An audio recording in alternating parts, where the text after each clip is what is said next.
Isang nakakagulat na revelasyon na lumabas mula sa BICAM report kaugnay ng anomalya sa pondo ng gobyerno. Ayon sa mga ulat, ang Pangulo na si Kuting Jr. ay naiuugnay sa kontrobersyal na pagkakasangkot ng isang senador sa di umano'y katiwalian. Isiniwalat na nasabi sa report ang maanomalyang paggamit ng budget na nagsimula sa mga lihim na alokasyon ng pondo para sa ilang gobyerno na ang mga ito ay pinaniniwalaang may koneksyon sa kampo ng Pangulo dahilan upang lalo pang lumakas ang pagdududa ng publiko. Kasabay nito, isang mataas na opisyal mula sa Senado ang nasukol matapos ang masusing imbestigasyon sa anomalya. Ang nasabing senador na hindi pa pinapangalanan ay inaiulat na nagtataglay ng direktang kaugnayan sa mga iligal na transaksyon na nakasaad sa BICAM report. Lumalabas na ang kampanya laban sa katiwalian ay nagiging masalimuot, lalo't mismo nasa hanay ng gobyerno ang dawit sa mga irregularidad. Dahil dito nananawagan ng ilang sektor ng lipunan para sa mas malalim na imbestigasyon at agarang aksyon mula sa administrasyon. Sa harap ng kontrobersyang ito, sinasabi ng palasyo na maglalabas sila ng opisyal na pahayag sa lalong madaling panahon. Samantala, patuloy na nananawagan ng publiko ng pananagutan mula sa mga sangkot kabilang na ang Pangulo at mga mambabatas na pinangalanan sa report. Hinihintay ngayon kung paano tutugon ng administrasyon sa usaping ito na maaring magdulot ng malaking epekto sa kanilang kredibilidad at tiwala ng taong bayan. At yan nga ang balitang ating pagkakatutukan. Ngunit bago ang lahat, siguraduhin mag-subscribe at ihit ang notification bell para sa patuloy na pagtutok sa mga silyap ng bagong balita sa tunay na boses ng masa.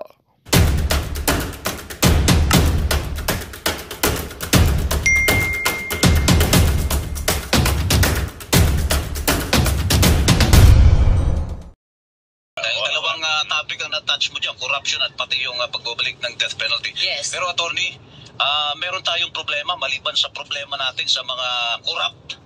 Merong nanliligalig sa atin eh. Hindi naman Pilipino ito eh.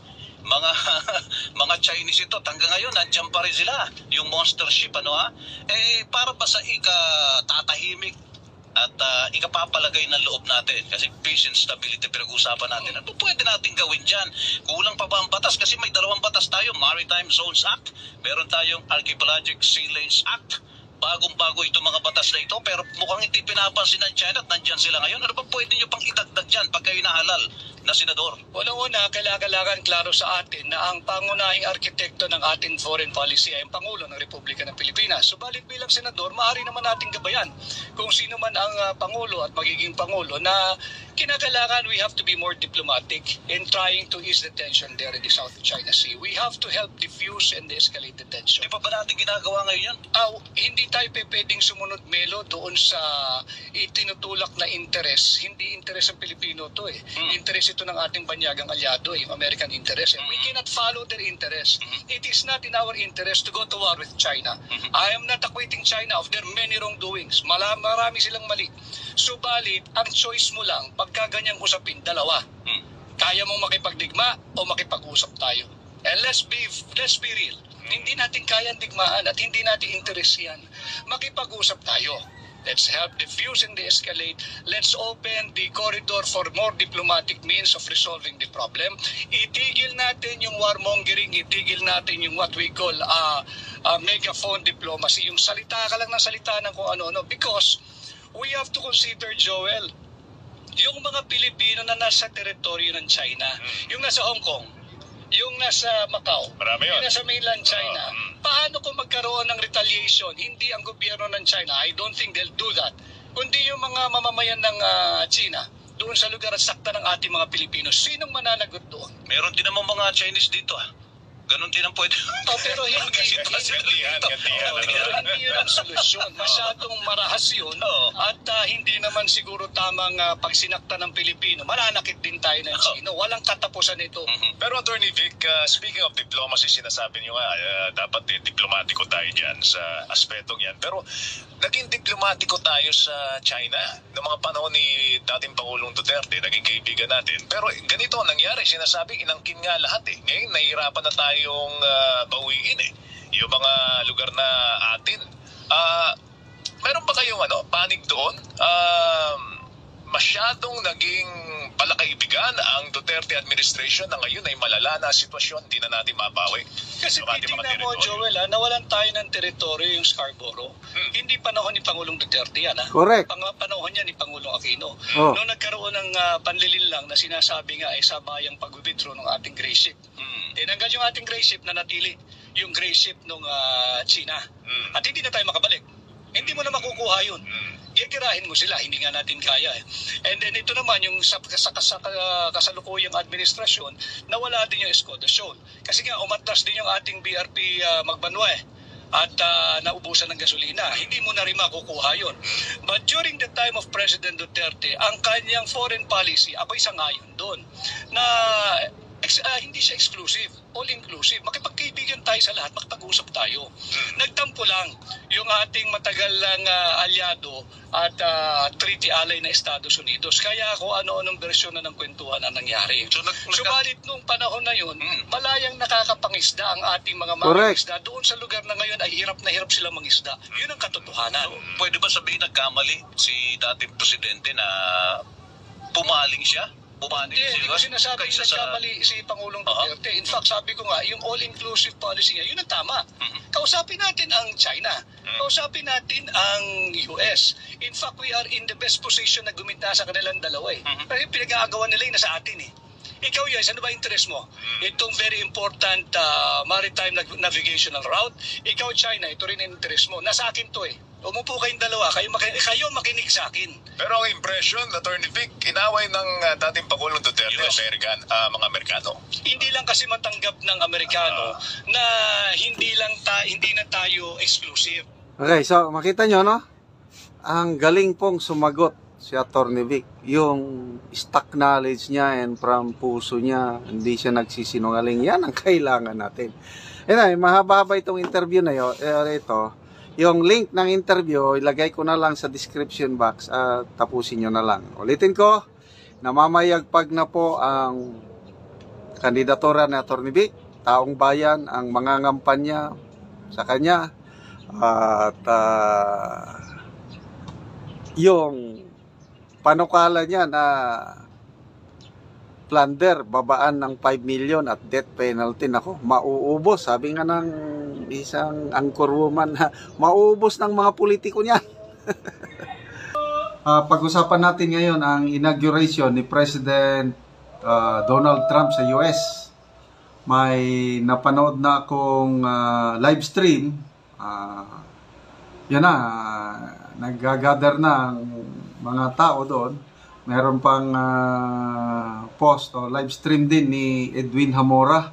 They are now traveling to Washington DC para saksihan ang inaugurasyon. Okay, so sino-sino ang mga world leaders na invited at sino ang sure na mag-attend, sino ang alanganin, sino yung hindi na-invite.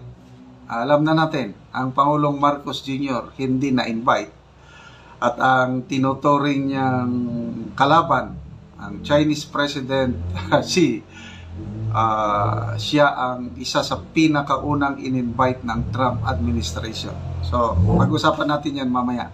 Okay, dito sa napanood kong video ng Mirror Now, ito yung napag-alaman ko, Argentina, yung mga head of states, presidente ba o prime minister ng Argentina, Italy, Hungary, France, China, and former prime minister ng Poland, imbitado.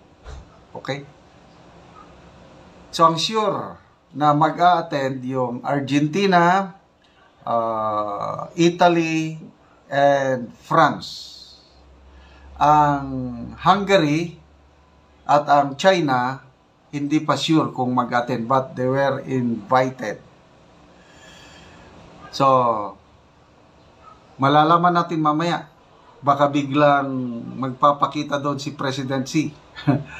Ano kaya ang reaksyon ng Pangulong Marcos Jr.?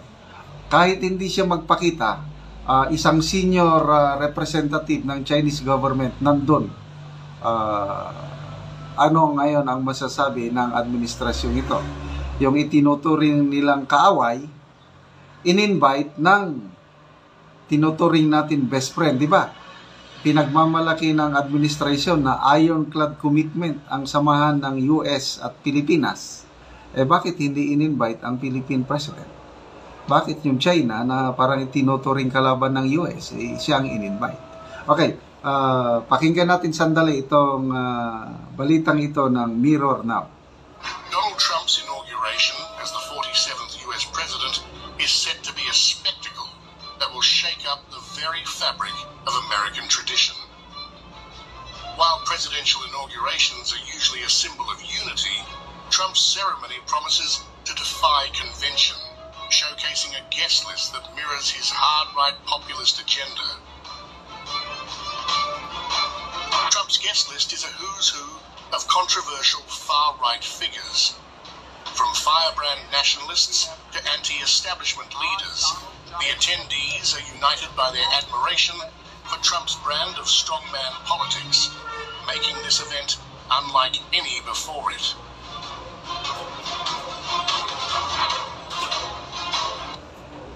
Okay, so nagpatalastas lang. Sandali ha.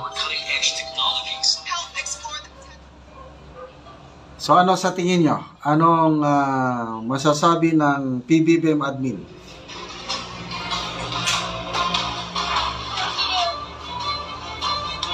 At the forefront is Argentina's Yan. Javier Milei, a Argentina. president whose brash rhetoric and radical economic reforms have earned him comparisons to Trump himself. Oh, kapareha sila ni Trump ng style. Signals the deepening ties between US and Latin American right-wing leaders, a powerful force on the rise.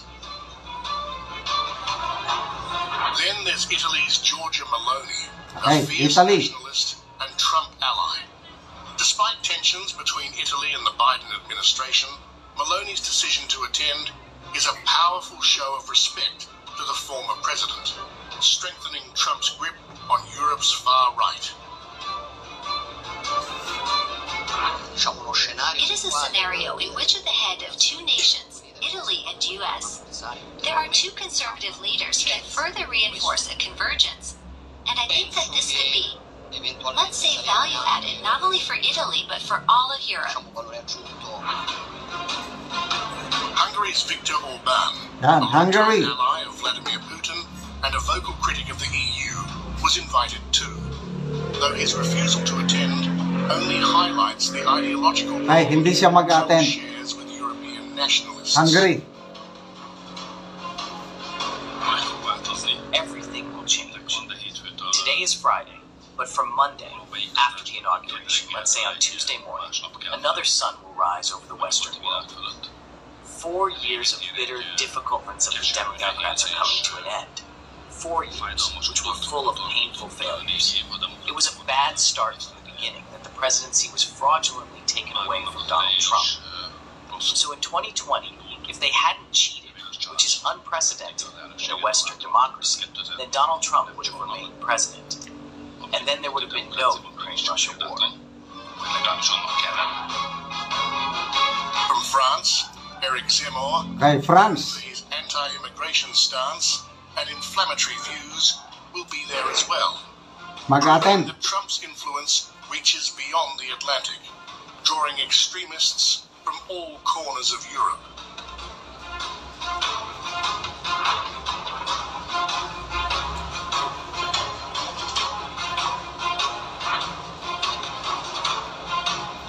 Trump's reach extends further than Europe, though.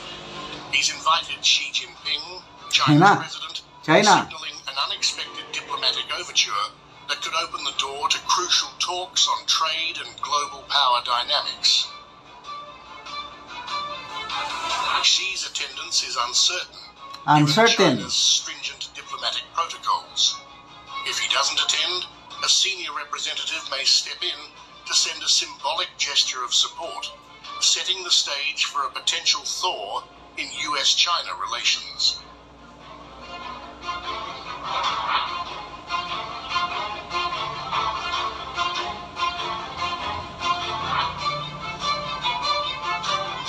The inauguration will also see tech moguls like Elon Musk, Jeff Bezos, and Mark Zuckerberg in attendance, cementing Trump's strong ties with Silicon Valley and global tech elites, who have been instrumental in shaping his economic policies. These tech giants are not just business partners. They are part of the economic machinery that Trump has relied on to maintain his influence, and they are keen to remain in his orbit as he steps back into the political spotlight.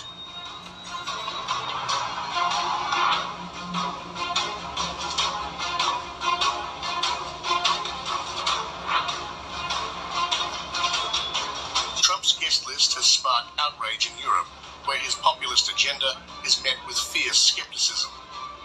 Ursula von der Leyen, the European Commission President, was notably excluded, underscoring the widening rift between Trump and EU leadership.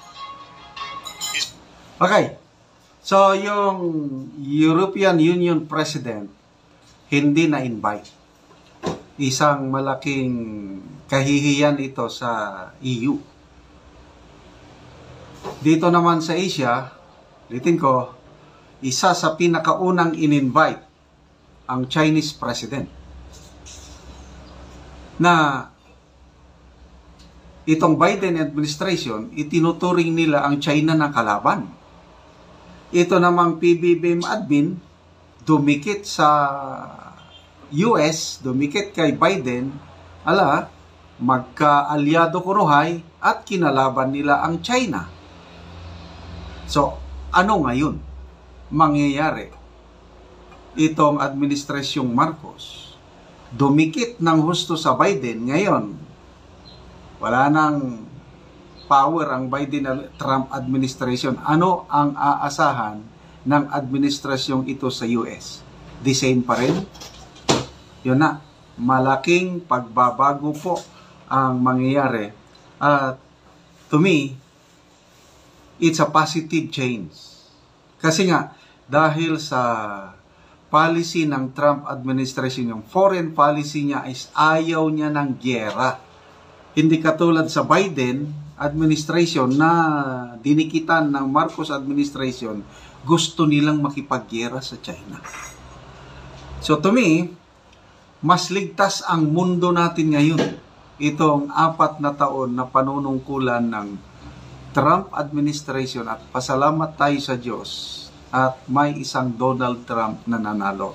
So, maulitin ko, ano kaya ang pakiramdam ng isang president ng isang bansa na itinuturing niyang US na kanyang kaalyado, hindi siya ininbita. Ang ininbita, yung tinuturing na kalaban, which is China. Siguro unahin muna natin yung transparency and accountability. Meron pong issue tayo ng Confidential and Intelligence Fund. Baka tuwiran ba para sa inyo na silipin yung paggastos po ng CIF ng ating Vice Presidente, Attorney Vic? Bago ko sagutin, Joel, linawin ko lang, no, for transparency at dapat totoo, hindi ako naging hepe ng business permit and licensing office. I was just the special assistant to the chief. Para ng klaro. At yung doon sa iyong katanungan, makatarungan bang dapat silipin ang paggamit ng confidential and intelligence funds ng Office of the Vice President? Makatarungan sapagkat pera ng sambayan ng Pilipino yon.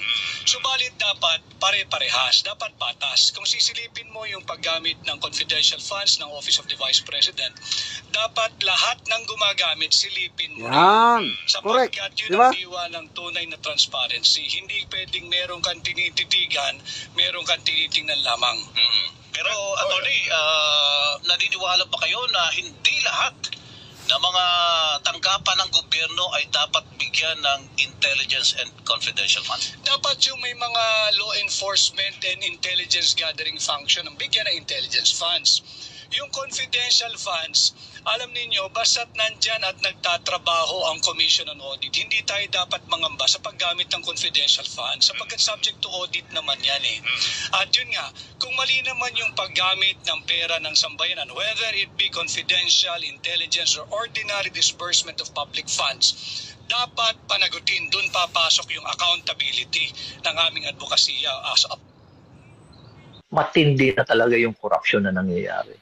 Matindi na. Ganyan na yung level, extent, and depth ng corruption. So, tatahimik na ba tayo? Pasalamat pa rin tayo sa kanila. Ang ninanakaw nila sa atin, 1 milyon, pataas bibigyan tayo ng 2 piso. Tapos magpapasalamat tayo sa kanila, magmamano tayo sa kanila. When in fact, yung pera na yan, pera ng taong bayan, yung taxpayers' money.